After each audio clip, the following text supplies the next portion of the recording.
बिस्मिल्लाहिर्रहमानिर्रहीम। अस्सलाम वालेकुम।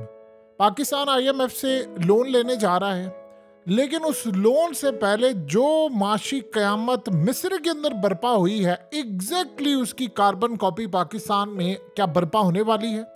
आप अंदाज़ा करें कि आज जो सूरत हाल पैदा हुई है वो एग्जैक्टली पाकिस्तान में लाने की तैयारी है।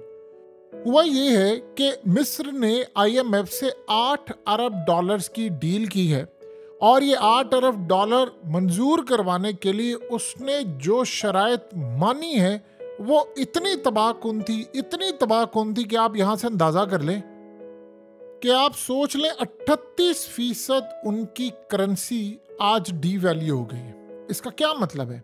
इसका ये मतलब है कि वहाँ पर जो 30 पाउंड का इजिप्ट पाउंड था वो अचानक 50 रुपए का हो गया। सोचिए ज़रा, 30 से 50 का हो गया ऑलरेडी। यानी वहाँ पर मार्केट में 60 का मिल रहा था इजिप्ट पाउंड, वो गिर कर यहाँ पर आ गया, अब वो 70-80 पर कहीं पहुँच गया। अब आप इमेजिन कर लें कि इस सारी सूरत हाल में ब्लैक मार्केट में वहाँ पर बिक रहा है। आप सोचें, खुदा न खासा अगर पाकिस्तान के अंदर अगर 38% डी वैल्यू हो जाए करेंसी, तो आप उसका मतलब जानते हैं कि पाकिस्तान में डॉलर 400 सवा 400 का पहुँच जाए। अब हुआ ये है कि उन्होंने इनके सामने शराइत रखी, कहा कि सबसे पहले तो आपने अपने असासे बेचने हैं, आपने अपना मुल्क के बहुत सारी चीज़ों को बेच दें, जो चीज़ें वो प्राइवेटाइज कर दें, और बैरूनी जो इन्वेस्टर्स हैं उनके हाथ चीज़ें सारी अपनी बेच दें, बहुत सारा कुछ बेच दें। अब असल में पिछले कई महीने से इनका पैकेज रुका हुआ था। आपको पता है कि जो 10 अरब डॉलर यमन असल में जो हमला अब कर रहा है शिप्स के ऊपर, उसकी वजह से स्विस कैनाल जो यूज़ होता था, 10 अरब डॉलर से ज़ायद उनको रेवेन्यू होती थी, वो भी कमाई नहीं हो रही। यानी वो बिल्कुल डिफ़ॉल्ट के दहाने खड़े थे। इन्होंने अपना इंटरेस्ट रेट बढ़ा दिया और ऐसी आईएमएफ की शराइत मान ली। एग्जैक्टली इतना ही पाकिस्तान पैकेज उनसे लेने जा रहा है, तकरीबन 8 अरब डॉलर, कभी 9 अरब डॉलर की बात हो रही है, यानी 8 से 9 अरब डॉलर के दरमियान।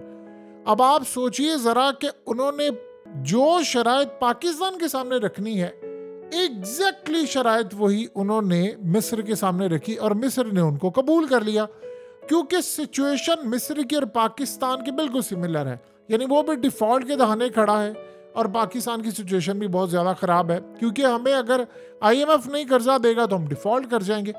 अब सूरत हाल ये पैदा हुई है कि जो शराइत उन्होंने देखी, उन्होंने कहा जी आप करेंसी को हाथ भी नहीं लगाएंगे, जो मार्केट का फ्लो होगा वही होगा।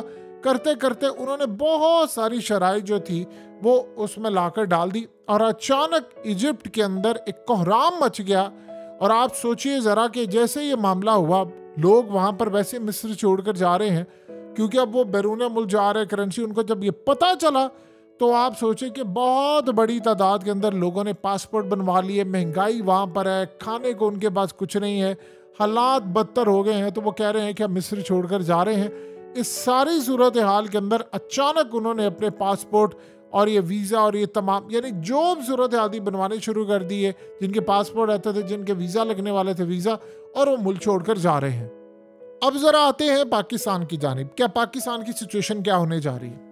देखिए, आईएमएफ ने तकरीबन पाकिस्तान के सामने ये शर्त रखनी है। अब सवाल यहाँ पर ये पैदा होता है कि जो इंटरेस्ट रेट बढ़ाया है उन्होंने, उसके बाद 34% करेंसी डीवैल्यू करनी थी, वो 38% तक चली गई।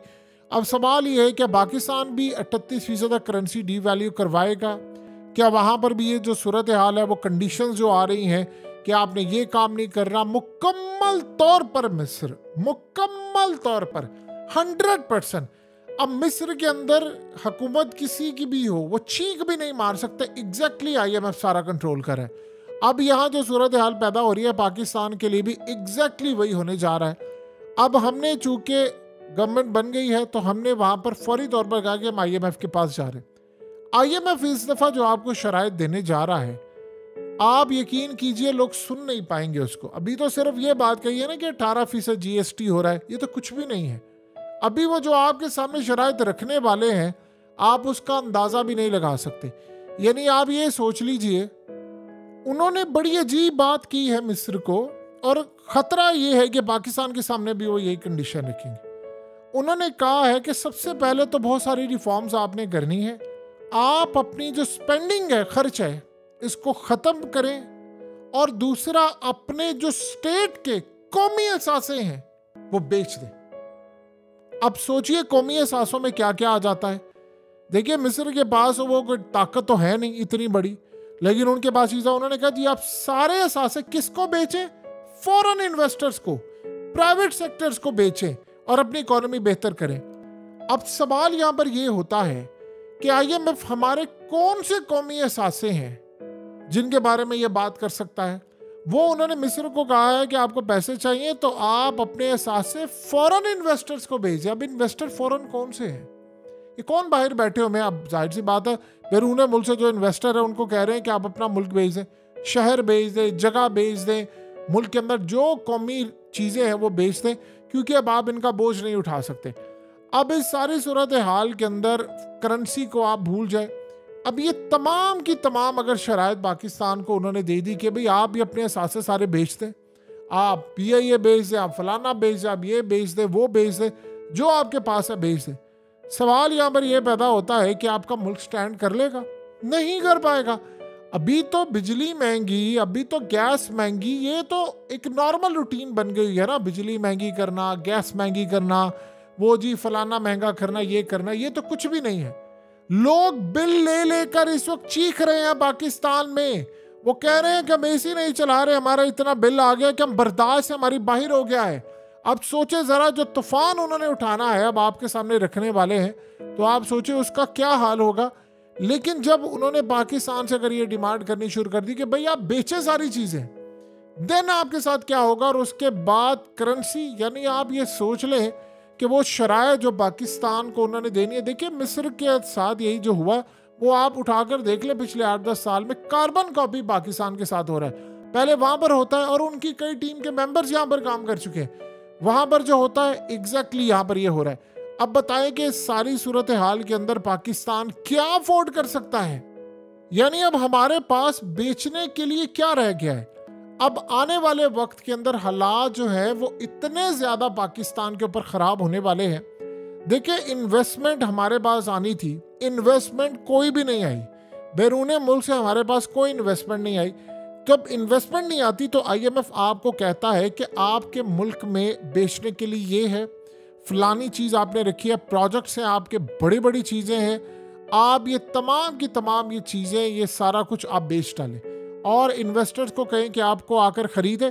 यानी अब आप सोचें आपका जो मुल्क है वो अब आप बेचना शुरू कर दें आहिस्ता आहिस्ता। अब ये तो नहीं वो डायरेक्टली कहेगा कि फलानी भी चीज़ बेच दो, वो आपसे शुरुआत करवाते हैं। अच्छा छोटी चीज़ पहले बेचो, फिर बड़ी बेचो, फिर अगली दफ़ा बेचो, फिर वो बेचो, फिर वो बेचो।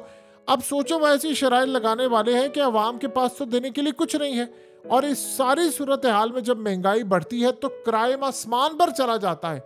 यानी मुल्क के हालात बहुत ज़्यादा ख़राब हो जाते हैं, क्राइम बढ़ता है, हालात ख़राब होते हैं, लोग मुल्क छोड़ कर बाहर चले जाते हैं। लोग कहते हैं कि यार ठीक है इस मुल्क में कुछ नहीं रखा, और इवन कि उनको कोई भी जॉब मिल रही होती है तो वो बैरून मुल्क करने को तैयार हो जाते हैं। अब आप सोचिए ज़रा, चंद दिन में पाकिस्तान में जो कंडीशंस वो हमें देने वाले हैं, जब वो मीडिया की जीनत बने, क्योंकि हमने इस वक्त नोट कर दिया है, बिल्कुल उनको ग्रीन सिग्नल दे दिया कि हम आपसे बातचीत करने को तैयार हैं, आए हमसे बातचीत करें और आगाज़ करें हमारा प्रोग्राम जो आपने देना वो। अब उसकी जो शराइत सामने आएंगी, एक तो वो चाह रहे हैं कि आपके जो सरकारी मुलाजमीन हैं आप इनको फारिग करें, उनकी एक बहुत बड़ी तादाद को आप कट करें। उनका ये भी कहना होता है कि आप पेंशन को भी ख़त्म करें, जो लोगों की पेंशन चल रही है आप इसको भी ख़त्म करें। आप नई भर्तियाँ नहीं कर सकते, आप गैस कंट्रोल नहीं कर सकते। यानी अब आप सोच लें कि इंटरनेशनल सतह पर अगर तेल की जो कीमत है वो $100 भी नीचे चली जाए, आप ये सोचें कि $100 बैरल भी नीचे अगर चली जाती है, यानी सिफर पर भी आ जाती है, तब भी आप अपने मुल्क के अंदर रिलीफ नहीं दे सकते जब तक आप IMF को ग्रीन सिग्नल नहीं देते और वो आपको नहीं कहता कि आप ये काम करें। आप ईरान से गैस पाइपलाइन की बात कर रहे हैं कि ईरान से हम गैस पाइपलाइन लेंगे, आपको दुनिया पूरी फ्री भी कोई चीज़ दे दे तो आप अपने मुल्क को फ्री भी नहीं वो दे सकते, क्योंकि IMF आपको देने नहीं देगा। अब ये जब सारी सूरत हाल होती है तो इसी के साथ चाइना का पैकेज जुड़ा हुआ है, इसी के साथ सऊदी अरब का पैकेज जुड़ा हुआ है। सवाल यहाँ पर यह पैदा होता है कि अब वो पाकिस्तान के किन एसेट्स के बारे में बात करेंगे कि भाई आप ये भी बेच दें, जैसे उन्होंने मिस्र को कहा है, और वो करेंसी की बात करें क्या पाकिस्तान इसको अफोर्ड कर सकता है? इन्होंने असल में मिस्र को आज सही मायनों में उधेड़ कर रख दिया है। सोचें, एक तरफ इंडिया के अंदर इन्वेस्टमेंट का जुम्मा बाजार लगा हुआ है, वहां पर सिर्फ आप सोचिए हमारे पास एक गोल्डन अपॉर्चुनिटी थी। अगर हम रूस से सस्ता तेल ले लेते तो आप जानते हैं कि रूस ने क्या करना था। रूस ने पाकिस्तान में बहुत सारी इन्वेस्टमेंट करनी थी, क्योंकि यूक्रेन की जंग के बाद वो उनके जो बिलियनर्स हैं वो देख रहे थे कि हम किन मुल्कों में जाकर इन्वेस्टमेंट करें, ताल्लुकात करें। मोदी ने काम ये किया कि वहाँ पर उन्होंने इनसे तेल सस्ता लिया, अमेरिका का प्रेशर बर्दाश्त किया। उसके बदले रूस की सिर्फ एक कंपनी की हम बात करें, बाकियों को तो भूल ही जाएं, तो 25 अरब डॉलर उन्होंने इन्वेस्ट किया वहाँ पर। और पुतिन ने कहा कि हमने इस तरह की बेशुमार हमारी कंपनीज हैं जो जा कर इन्वेस्टमेंट करी हैं भारत के अंदर।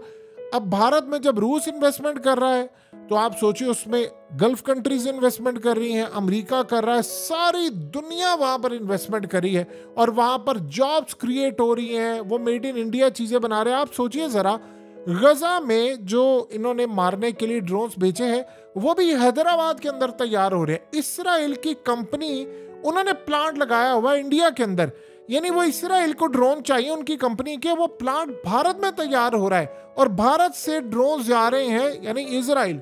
आप सोच लें जरा, राफेल तैयारों के हवाले से उन्होंने कहा कि यहाँ पर करें, एप्पल को वो वहां पर बना रहे हैं, गाड़ियां बना रहे हैं, सब कुछ बना रहे हैं। आप सोचो जरा, हम क्या कर रहे हैं? हम IMF का इंतजार कर रहे हैं और IMF अब आपको बताएगा कि आपके मुल्क के कितने लोग मुल्क छोड़कर जाएंगे, कितने पासपोर्ट बनवाएंगे, क्योंकि IMF की शराइत इतनी टाइट होंगी कि पाकिस्तानी डिसाइड करेंगे कि हमने इस मुल्क में रहना है, बाहर जाना है, कितनी बड़ी तादाद में जाना है, क्या शराइत होंगी।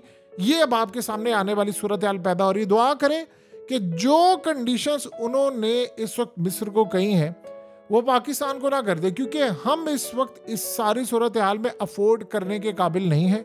हमारी सूरत हाल बहुत ज़्यादा ख़तरनाक है, यानी मिस्र के मुकाबले के अंदर हम इस वक्त बहुत बुरी पोजीशन के अंदर हैं।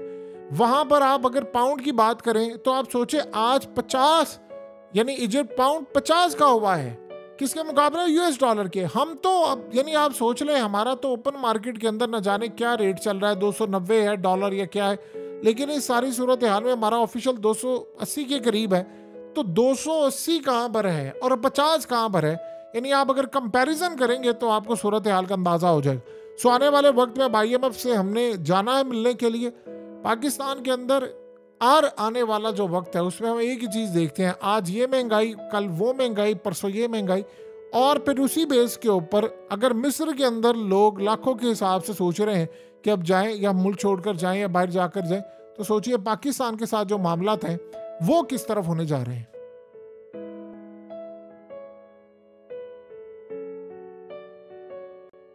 हकीकत टीवी को सब्सक्राइब करना मत भूलें, वीडियो को लाइक करें, शेयर करें और कमेंट सेक्शन में अपनी राय का इजहार ज़रूर करें।